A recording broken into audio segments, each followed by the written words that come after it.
Bandidos, welcome to another Tux Talk for The Division 2. Many believe replayable content, frequent updates, and game performance are what attracts players and drives retention. But does character customization have some influence on our willingness to invest more time and dollars in the game? And if so, how do you feel The Division 2 delivers on this opportunity?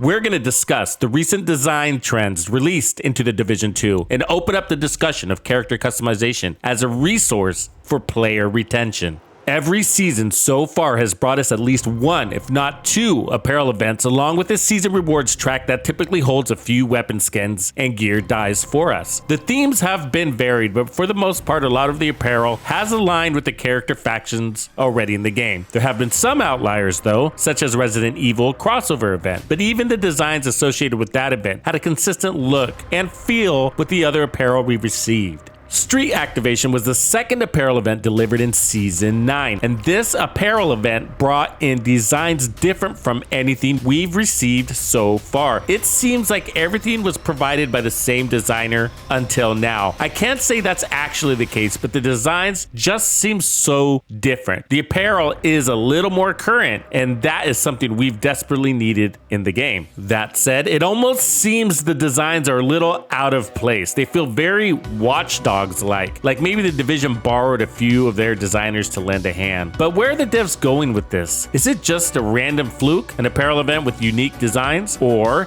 is it possible there's a bigger picture we're not aware of? And if so, does that mean the devs might be laying the foundations for more microtransactions in year 5? Many long-time Division franchise players believe that could be the case. Recent updates make it possible to change the look of our character as often as we want, with the same level of detail we had when we created the character in the first place. This was much more limited prior to Title Update 16, but the question is, why now? Season 9 also brought us themed appearance mods for our backpack. This is an all-new apparel and customization feature added to the game, and apparently introduces a lot of complications for the devs. This was witnessed by the constant delays on launching these apparel events due to quality issues. The devs are strapped on personnel resources and are barely keeping their heads above water. So why are these details priorities now? Is there a corporate influence with a more monetarily driven objective in play? Season 10 features 2 new upcoming apparel events, and so far, a bunch of new weapon skins provided in the rewards track. We've all heard Ubisoft is taking microtransactions more seriously. Is it possible more microtransactions will make its way into the Division 2? Is that actually a bad thing? Some say that depends on the quality of delivery,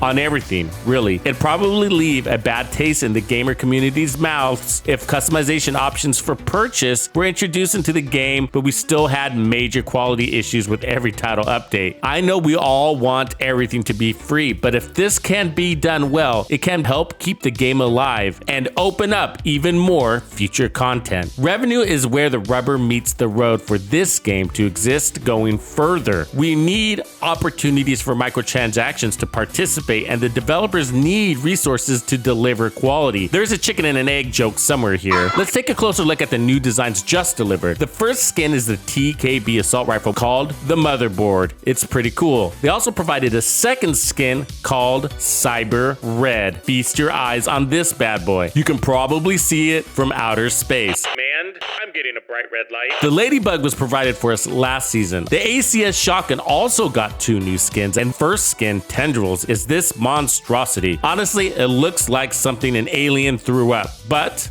I still love it. The other skin, Merit, is a little more regal. It's clean and I like the gold touches. The FAMAS assault rifle gets a new look with the Fugu skin. Fugu in Japanese or Korean is pufferfish, but the Stalker skin and all its amazing details is just too mean looking to replace. Many agents love their Carbine 7. Good news, it now has 2 skins to equip. Cardinal is another regal skin fashioned in red and gold. Really nice detail here. Circuit board is much like the motherboard for the TKB. Future tech looking. Not everyone uses the MK16, but those who do love how steady and powerful it is. The schematic skin designed for it is pretty unique. I like it. The infamous Police M4 gets the Kerman skin as an option, and I don't want my gun looking like a latte. I don't know about you. The beastly M1A rifle gets Decadence. dressed in black, adorned with a skull and low contrast regal touches. This is one of my favorite skins in Season 10. It makes this weapon look way more badass. It actually makes me want to use the weapon more. I love the D50. It's one of my favorite pistols in the game, and we finally have a skin for it. It's called Monarch, giving it a future regal look like the others, and it makes it look kind of like a toy. The ACR gets blood honey. This also makes the weapon look like a toy. I like it though, but it just seems out of left field. Where does it fit in the game? I'm down to have more current designs. I think we need it badly to help attract and retain new players as part of the new content package. I know delays, bugs, glitches, cheaters, and replayable content are always big parts of the discussions around player retention. But how much does character customization play a role? Does the customization of your character influence your willingness to invest more time in the Division 2? A lot of games have this feature, and many players tend to really like it. And I think the specialization weapon changes and the new skill tree that we have yet to even see a concept of would add to this. So I really hope they can deliver on that, but I know that's a bite bigger than they can chew for now. Does a customization of your character, at least in part, influence your willingness to invest more time in the Division 2? And if so, do you feel like the devs should increase the emphasis of character development and design along with each season? If you were king of the devs for a day, what character customization feature would you command them to add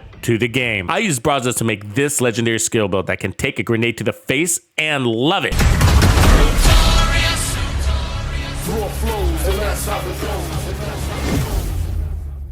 Follow me.